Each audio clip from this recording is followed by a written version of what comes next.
Hey everybody, welcome back to another episode of A Gardener's Journey Homestead. I'm Barbara, and today we are in the high tunnel doing quite a few things. So one of the main things I'm going to talk about today on this video is it's time to start preparing for fall. Yes, I know that seems so strange because it seems strange to me as I am burning up outside.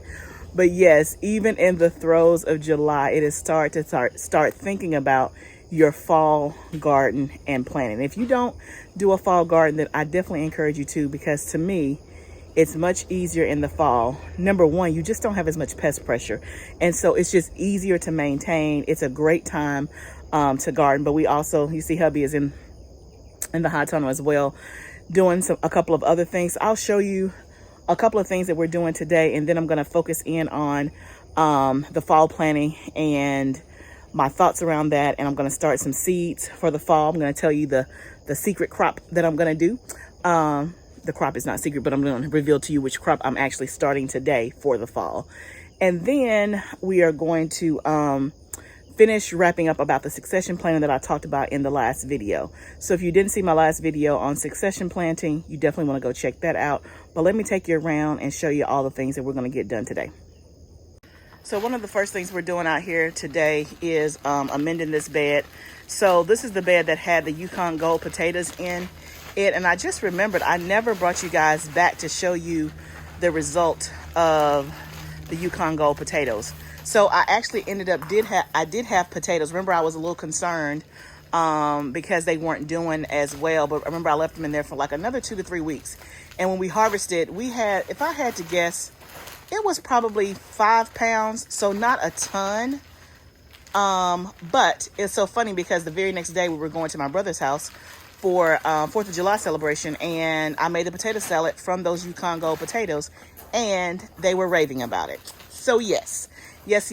So it all turned out great, even though I would have wanted more yield. So what we have in this bed is we're going to amend this bed. We're adding some topsoil, and then we're also going to add some humus as well. And so then we'll put some compost in it. We'll kind of rake it all in, and baby, rake that in first, and then see if that's enough before, because you may need some more topsoil.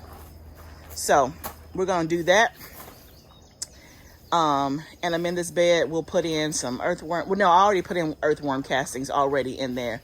And remember, y'all, in this high tunnel, when we first filled these beds, we filled it by mistake with all compost, not compost and soil. My mistake. So each time as I'm reusing the bed, I'm trying to add more soil in to get it to optimal.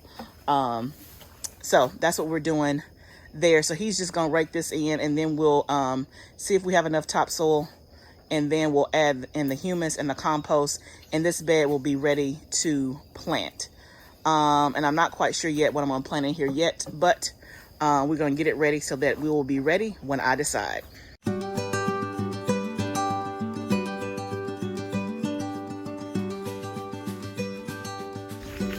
Okay, so next we are going to wrap up.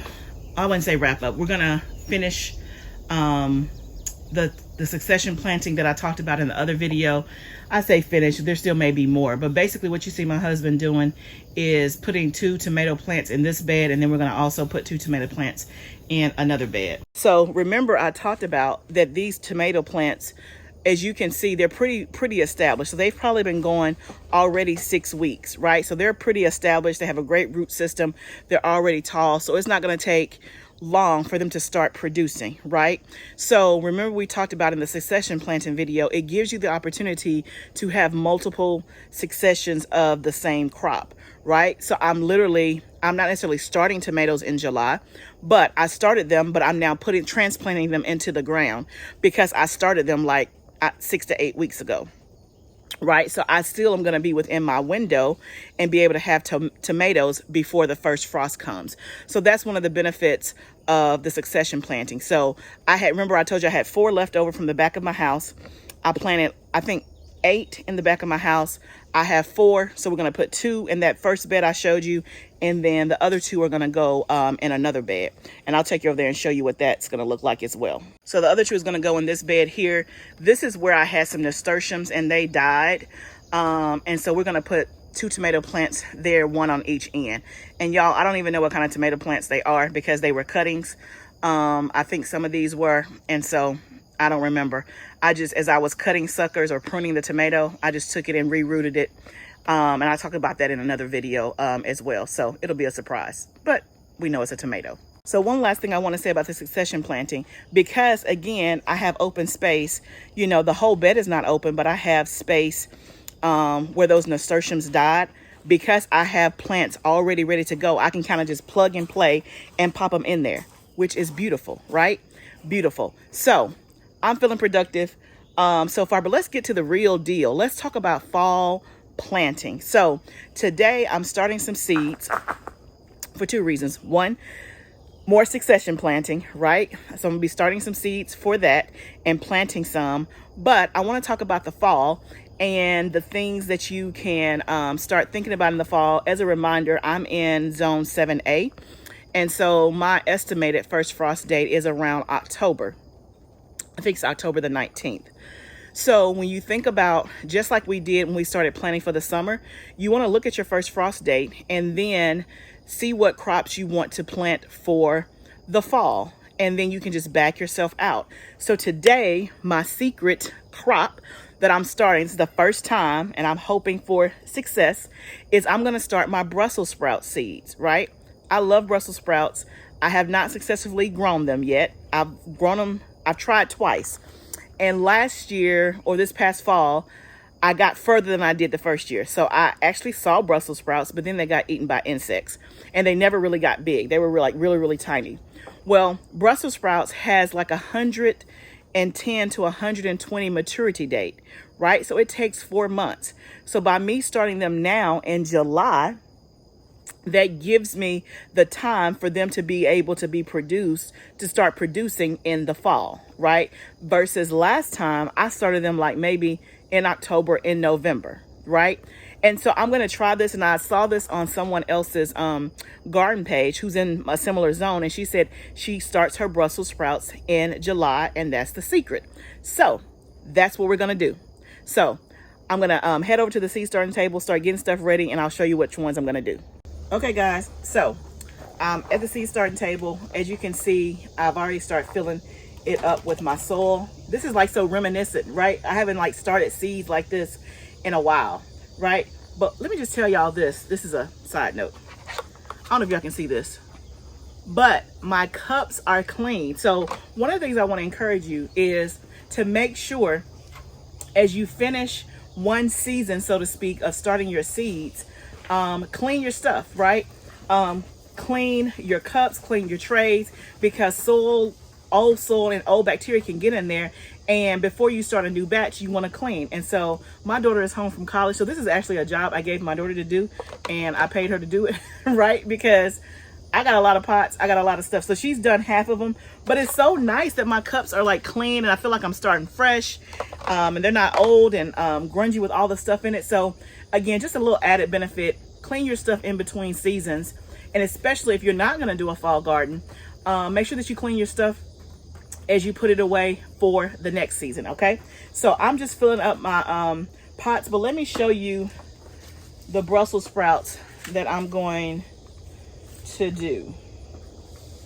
So this is another thing. So y'all know I did like this whole planning series, I guess maybe right around January, February, about planning for the spring and summer garden. And I was saying about, take inventory receipts and all that stuff. Well, even though I didn't plan well enough because I only got 2 packs of Brussels sprouts seeds. So I have the Groninger by Baker Creek, and then I have Long Island by Urban Farmer. So that's all the Brussels sprout seeds I have. Obviously, I can get more, but I'm going to go with what I have. And we're going to get all of the trays filled. Now, this tray, as you guys know, I've been using, what is it called? Bootstrap Farmer seeds and trays.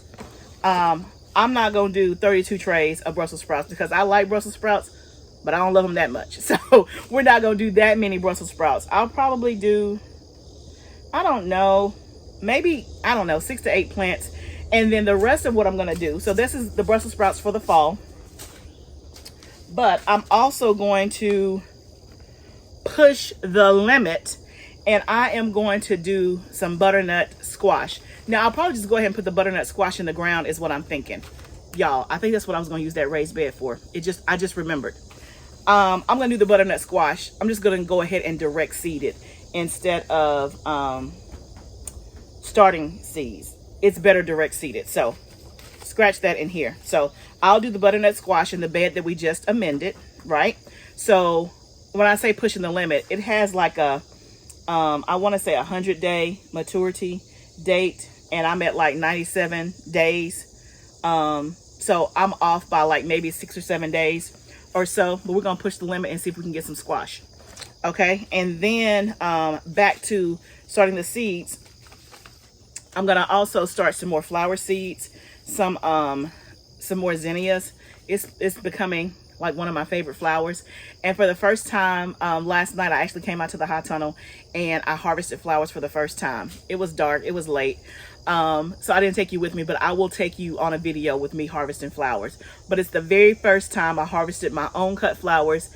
I have 2 arrangements in my house, and so I'm like, I'm about to start me some more flowers, right? And I'm gonna put them in the raised bed behind my house, and we'll have flowers all throughout the fall. So that is what I'm starting here.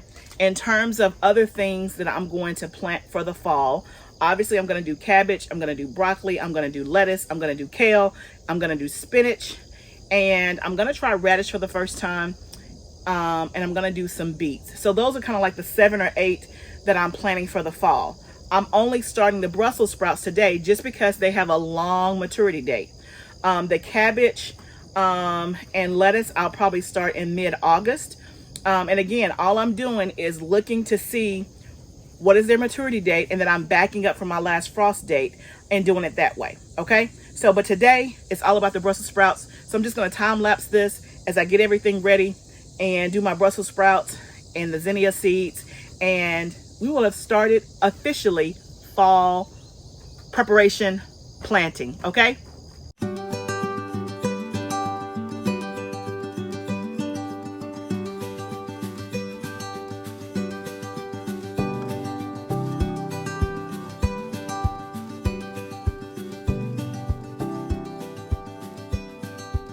Okay guys, I got all my seeds started. So I ended up doing 3 rows of Brussels sprouts. So that's like 12 plants. Just in case some doesn't germinate, I'll try some behind my house, and I'll try some in the greenhouse. So that way, you guys, you know, I'm always experimenting about which is the best place, where did it perform well.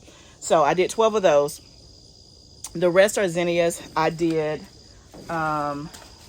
zinnia Northern Lights, zinnia Queen Lime Orange. I haven't done this one all season, so I'm excited to see what this one looks like. This is a new one, zinnia Canary Bird.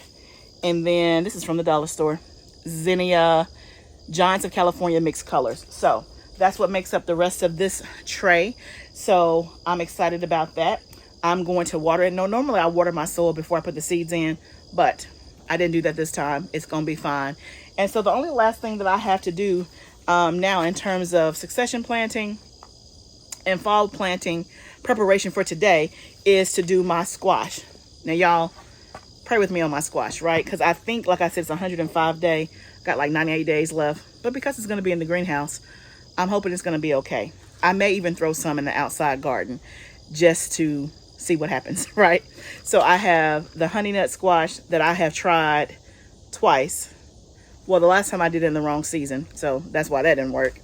And then I tried it this time in my raised bed behind my house, but squash bugs have gotten it. So, and then I have a butternut orange, and then I have the Waltham butternut. So I'm gonna put those in the bed that we just amended, but that bed has ants, and while I have my husband down here, I'm gonna get him to help me do it, because for whatever reason, the ants don't bother him. Like literally, they don't bite him, they don't attack him. Me, as soon as they see me coming, they're just like, they ready, right? So anyway, thank you guys for joining me today. I appreciate it. And then also hubby is out here harvesting stuff from the outside garden. So before I go, let me just take you over here and show you what he's doing. You can see he already brought in some squash. Then let's see. Uh-oh. Did you get more stuff? Oh, yeah. What all did you get? Oh, I ain't done. I just got started on the tomatoes. Oh, okay. So he's doing tomatoes, peppers. I did a whole basket of tomatoes this morning, cherry tomatoes. Okay, y'all, I'm going to go ahead and end this so that it doesn't get too long. Thank you so much for joining me today. Remember, gardening is a journey. Let's grow together. If you like what you're seeing, please subscribe. I'll see you next time.